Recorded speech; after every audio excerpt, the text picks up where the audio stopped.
Đi chưa?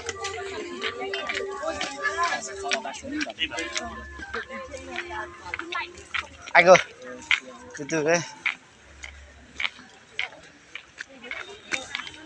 Rồi, tôi biết một số nhà vườn á. Giống như ở quê em ấy, ông Vương có thể lấy ở chỗ ngay xã bên cạnh mà, xong rồi đi đâu cũng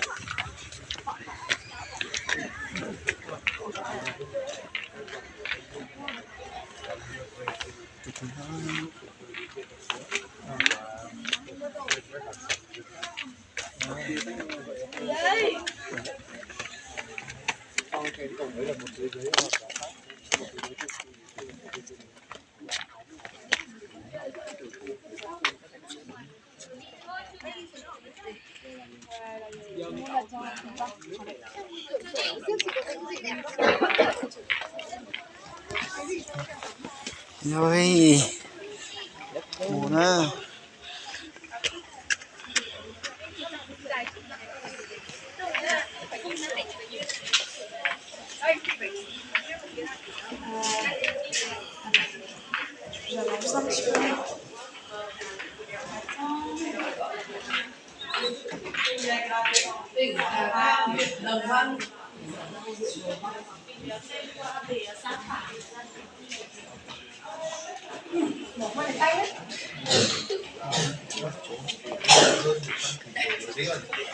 Rồi đó hết, không phải là bây giờ. À.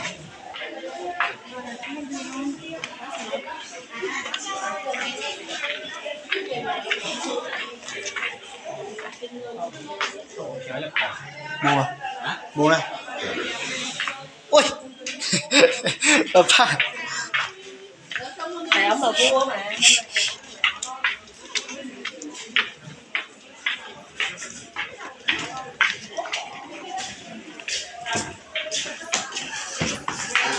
Ra đấy. À. Không đấy. Đi.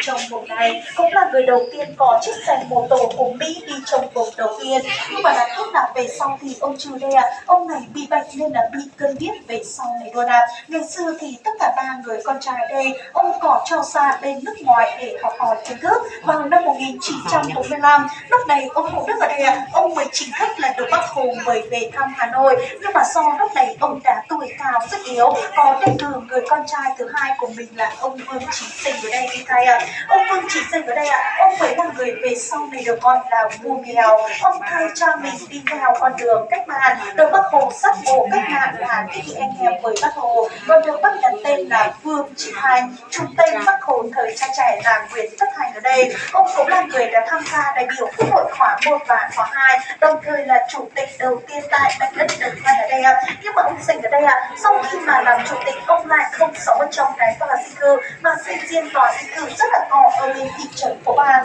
Chỉ vì như vậy mà các bà vợ của ông lại không có kịp chủ ở đây Ông Sinh ở đây lại có lần đến bà vợ lại cũng là người không nghe, bà vợ thứ hai, bà thứ ba là người tự bước. Nhưng mà điều đáng tiếc ở đây đó là bà vợ này không có con. Ông mới thấy thêm bà thứ tư có tên Nguyễn Thị Hội, người Hà Nội bây giờ. Bà về sinh trong tình ở đây được 2 người con và người con trai đây đó chính là ông Vương Đình Họ từ ngày bắt đầu. Are you liquor? Yes. Cần ở đi xe này làm nào nè? Hả? Có từ muốn à? Sắp về. Yeah.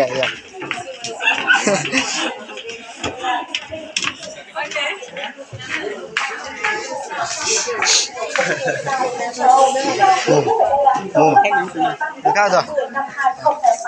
Chủ tịch nước Cộng hòa xã hội chủ nghĩa Việt Nam có truy tàn, đó là huân chương đại đoàn kết dân tộc ở đền trường Đường Trí Tình. Vâng, thì ở ngay trên bức ảnh trên bàn thờ đây, ông Cụ Đức ở đây còn được cô Hải Đinh đóng các băng tặng cho bộ áo quan với bốn bạch chuột và thẻ vàng ngà voi.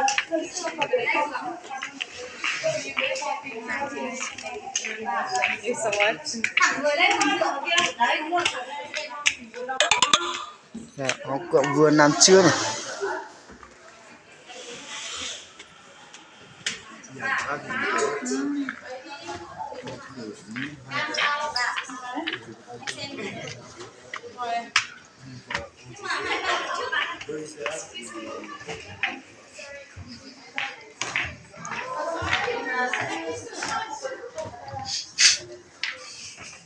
Ôi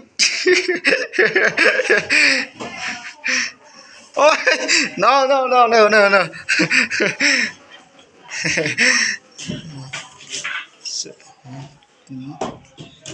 quyền bình thường Chúng ta tới sẽ đủ nhau rồi. Ồ Busan này sẽ tiếng là ha cha lùi sóng nhỉ đây.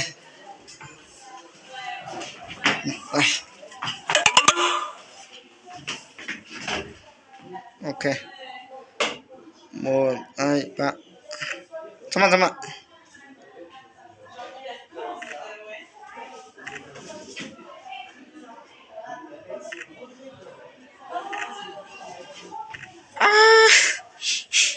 cha này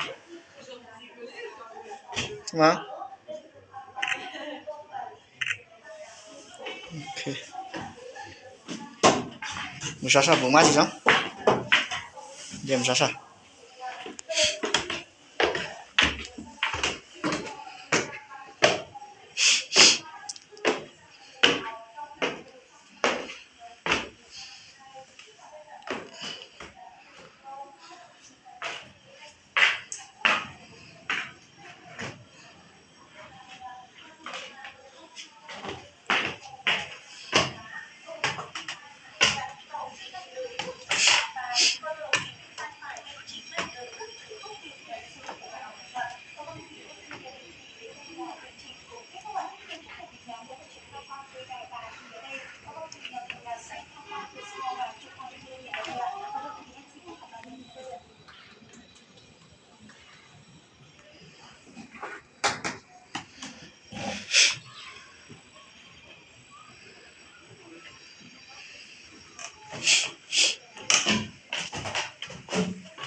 lâu nào mua được Sorry.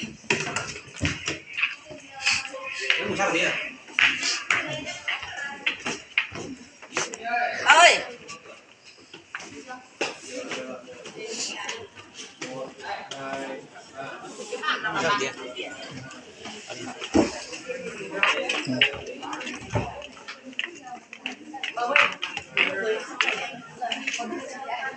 À, cái này là bộ áo được ban tặng đây.